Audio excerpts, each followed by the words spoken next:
June the 6th, 2016, the most powerful Reformation movement is complete. All it needs is full-scale world publicity. Simply go to unityurl.com and read solutiongovernment.com. And indeed, it's the foundational centerstone of all the other ministries that I have evangelized for the rest of the world. For indeed, all governments will love this. The militaries will fully support me, including Interpol, and I'll finally be able to testify in front of United Nations.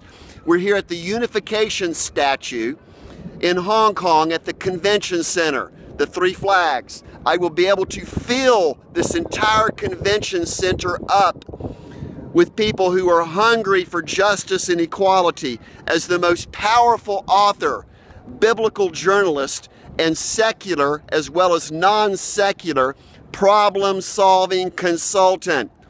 Simply use bidonkeith.com to fund me while the United States government comes and finds me and recovers all of my stolen assets, which is worth around 400 million US dollars, including the IRS whistleblower, February 2009, case 658. Call the IRS. Find out why they haven't taken care of the finalterrorist.com and all the other solutions that are systematically listed on the middle and bottom section of builtbykeith.com. Welcome to the Universal Show under full-scale constitutional protection of CreatorKeith.com, World Trading Partner Ministry Enterprises, Incorporated. Everyone knows how the story ends, but no one knows how it began. Remember me? Been a while. Pack the fucking hard, man. He looks like he's off for a game of tennis. You are very ambitious, and that'll get you killed quicker than anything. It's all gonna end in tears. This is how we do things in Essex. The sex isn't too much of a worry. It's the violence that's the problem. You're fucking joking me, aren't you? I told you to wait, you cunt.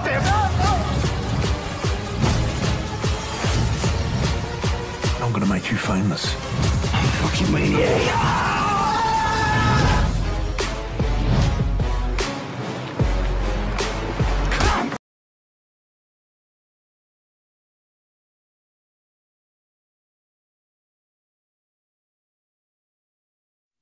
I've been doing a lot of research over the last few weeks because I'm disappointed with the data that I've been hearing on the news, the lack of respect for citing the source of that data, and the data I've been hearing from our politicians. So I wanted to talk to you a little bit about accurate crime data, comparing that crime data to other countries, and why I think the data is different.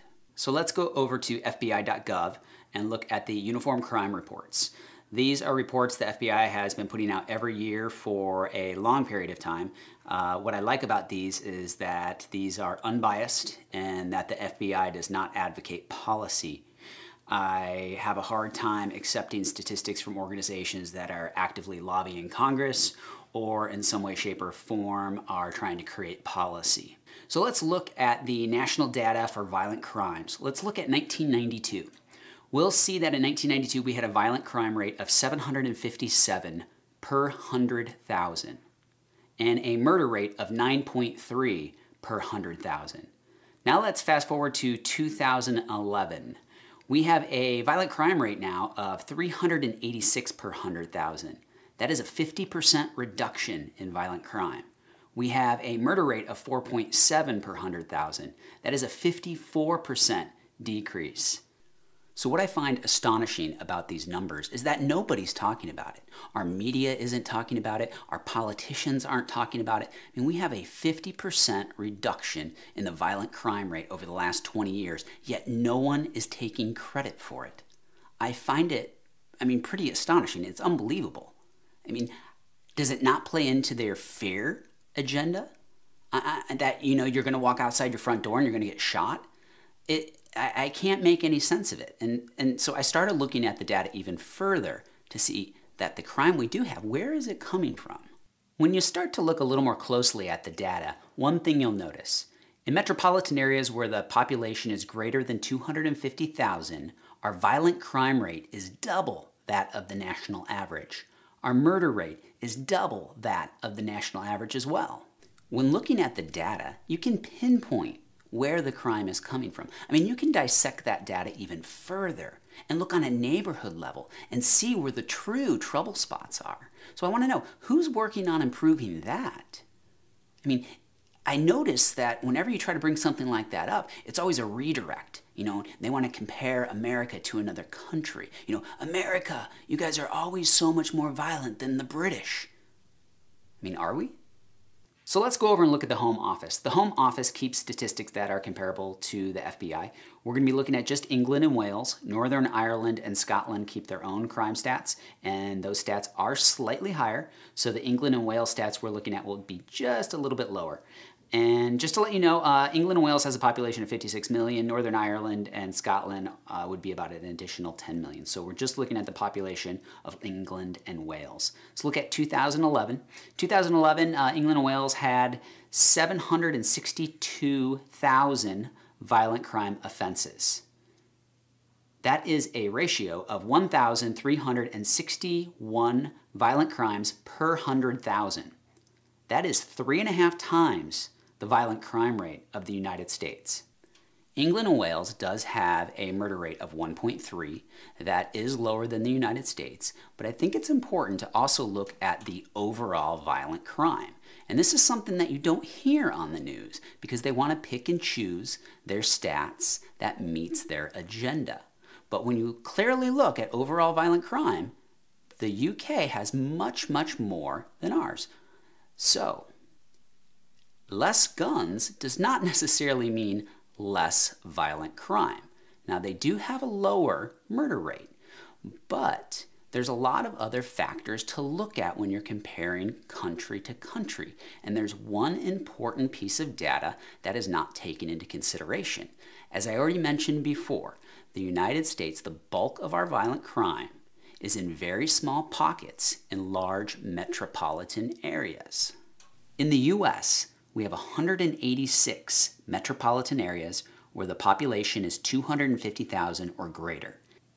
In the UK, they have only 32 metropolitan areas where the population is 250,000 or greater.